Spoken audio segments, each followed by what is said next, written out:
বললো একটু রেস্ট নিয়ে তারপরে হাঁটাচলা করতে বলেছে। যেহেতু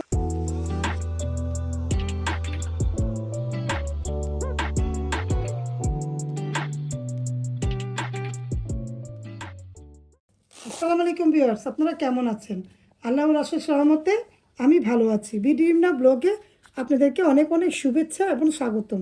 আপনারা বলতে পারেন যে আমি প্রেশার মাপছি কেন? ভিউয়ার্স, প্রতিদিন সকালে আমার প্রেশারটা মাপতে হয় সকালে ঘুম থেকে উঠে, কারণ আমার প্রায় মাথাটা একেবারে চক্কর দিয়ে মাথাটা ঘুরে যায়। ডাক্তার বলেছে প্রতিদিন সকালে উঠে ফ্রেশ হয়ে বসে 10 মিনিট বসার পরে আমার প্রেশারটা মাপতে বলেছে। 120 আর নিচে 80 না, এটা যদি থাকে তাহলে আমার নর্মাল। আর বেশি আপ ডাউন করলে একটু রেস্ট নিয়ে তারপরে হাঁটাচলা করতে বলেছে। যেহেতু আমার মাথাটা প্রায় দাঁড়ার থেকে ঘুরে যায়, আবার উঠতে গেলে মাথা ঘুরে পড়ে যায় এরকম।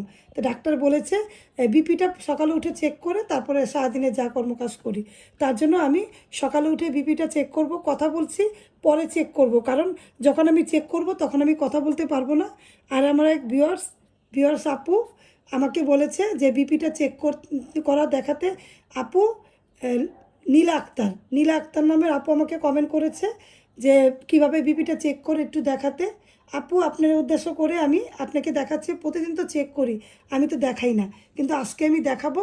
আমার প্রতিদিনই প্রেশার থাকবে তা না, প্রেশারটা কিন্তু সবসময় নর্মালি থাকবে। আবার যখন বেশি থাকবে তখন ডাক্তার বলেছে একটু রেস্ট নিয়ে চলাফেরা করতে। আমি প্রতিদিন সকালে মাপি, তার জন্য আমি এখন মাপবো, আপনাদের সাথে কথা বলে নিচ্ছি। আর নীলা আক্তার ভিউয়ার্স আমাকে বলেছে বিপিটা চেক করা দেখাতে। আমার বিপিটা 120/80, এটা যদি থাকে 80-85 কিংবা 125 হলে আমাকে ডাক্তার বলেছে নর্মাল। এখন সবার শরীরে তারতম্য তো আমি বলতে পারি না, আর পুরা বিপির আমি বলতে পারবো না। আমাকে এভাবে বলেছে এটা যদি থাকে তাহলে আমাকে নর্মাল বলে ভাবতে বলেছে। তাই আমি চেক করব, দেখুন কিভাবে আমি চেক করছি। আরেকটা কথা, চেক করার সময় কথা বলি না, আমি কথা বলতে ডাক্তার মানা করেছে।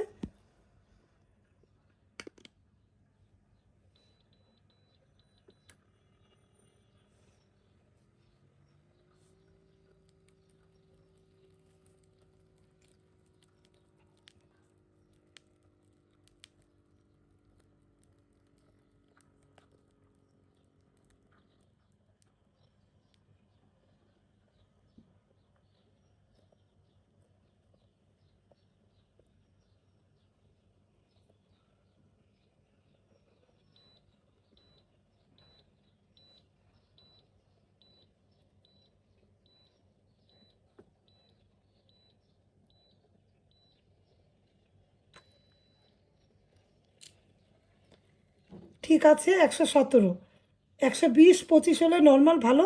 আর একটু কম আছে, সমস্যা নেই। 117 মানে 20, আর এখানে 85, তার মানে আজকের বিপিটা আমার ঠিক আছে। তাই বিপিটা মাপলাম, আমি আপনাদের দেখালাম। নীলা আক্তার ভিউয়ার্স, আপনি দেখে নেবেন যে আমি বিপিটা মাপলাম, এরকম বিপি হয়েছে। আর আমি 1-2 দিন পর পর ডায়াবেটিস চেক করি, আর বিপিটা আমি প্রতিদিনই সকালে মাপি। এই প্রসেসে করবেন, যেভাবে করবেন এইভাবেই করা আমাকে হয়। আর ডাক্তার বলেছে এরকম। ডাক্তার আপনার আপুকে যেভাবে সাজেস্ট করছে আমরা ঠিক ওইভাবেই হ্যাঁ, প্রতিদিন সকালে আমি এইভাবে করে মাপি। বলতে পারেন সকালে প্রতিদিন কেন মাপেন? ডাক্তার আমাকে বলেছে যেহেতু আমার হার্টের সমস্যা, ডায়াবেটিস আছে, কোলেস্ট্রল আছে, লিভারে চর্বি আছে। আর আমাকে ওইভাবে মেন কথা কি, উঠতে গেলে আমার মাথাটা ঘুরে যায়। আজকের থেকে না, অনেক বছর যাবতীয়। হ্যাঁ, আমার মাথাটা কেমন যেন একটা ঘূর্ণি দিয়ে দেয়। এই জন্য ডাক্তার বলছে ডাক্তার আপনি বলেছে চেকআপে রাখবেন কিনা চেকআপে থাকতে এইটা বলেছে, এই জন্য আমি প্রেশারটা। প্রেশারটা চেকআপে থাকি। আবার অনেক সময় অনেক বাড়তি থাকে, বিকালবেলা খারাপ লাগে, অনেক সময় বাড়তি থাকে, যখন তখন মাপি আমি। শুধু যে সকালে মাপি তা না, আবার বিকালবেলা হয়তো অনেক সময় খারাপ লাগে, তখনও মাপি ভিউয়ার্স। তাহলে আজকে দেখতে পেলেন। আর নীলা আপু ভিউয়ার্স আজকে দেখে নিলেন আমি কিভাবে প্রেশারটা মাপি। তাহলে ভিডিও দেখতে থাকেন, আজকের ভিডিওতে কি কি আছে। ভিউয়ার্স, এখানে আর্ট করা হচ্ছে। আপনারা বলতে পারেন কে আর্ট করছে? আমি কিন্তু আর্ট করছি না, এটা আমার ভালোবাসার একজন মানুষ আমাকে আর্ট করে দিচ্ছে, আমাকে দেখাচ্ছে তোমার জন্য আর্ট করছি। এটা আমার মেয়ে, আমার রিন্থি আর্ট করছে। ও আর্ট করছে, আর্ট করে আমাকে দিয়েছে, মা দেখো আমি সুন্দর করে আর্ট করছি। আমি বলেছি আমার ক্যামেরাতে, আমার ভিডিওর মধ্যে আমি ভিউয়ার্সদের দেখাবো তুমি দাও, আমি ভিউয়ার্সদের দেখাবো। তুমি এত সুন্দর আর্ট করো। এভাবে এর আগে আমি রিন্থির আর্ট আপনাদের মাঝে শেয়ার করেছি। আমার মেয়ে অনেক সুন্দর করে আর্ট করতে পারে, মেহেদি লাগাতে পারে, সুন্দর করে আমাকে সব কিছুই পারে। আলহামদুলিল্লাহ, আমার মেয়ের ভালোবাসাতে আমি মুগ্ধ। আমার মেয়ে আমাকে অনেক কিছু গিফট দিয়েছে, শুধু গিফটের জন্য না, ভালোবাসা। 25 বছরের একটা ম্যারেজ ডে সারপ্রাইজ দিয়েছে, এত সুন্দর করে ঘর সাজিয়েছে। আলহামদুলিল্লাহ, আমি তো খুশিতে আত্মহারা হয়ে গিয়েছি। আমার এত খুশি লেগেছে, এত দোয়া দিয়েছি মেয়েকে, এত সুন্দর করে আমার মেয়ে আমাকে ঘরবাড়ি সাজিয়ে দিয়েছে। আমি অনেক খুশি হয়েছি, অনেক একেবারে অবাক হয়ে গিয়েছি। কারণ আমার মেয়ে আমাদেরকে বাইরে পাঠিয়েছে ঘুরতে যাও। রায়না রিন্থি একা ছিল বাসায়। আপনারা ওই ভিডিওটা দেখে আসবেন, আপনাদের কাছে অনেকই ভালো লাগবে। আপনাদের মেয়েরাও এভাবে যখন করবে তখন অনেক ভালো লাগবে।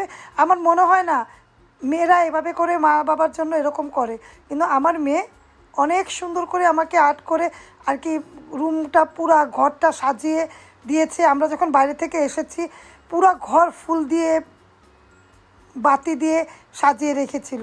একটু ঘুরে আসবেন, ভালো লাগবে ভিডিওটা। আমি বলছি, আমার চোখ দিয়ে পানি এসে পড়ছে খুশিতে, খুশিতে আত্মহারা। আমার মেয়ে এত সুন্দর করে আর্ট করে, মেহেদি লাগায়। মেহেদি যেভাবে বলবেন সেভাবেই লাগাতে পারে আমার মেয়ে।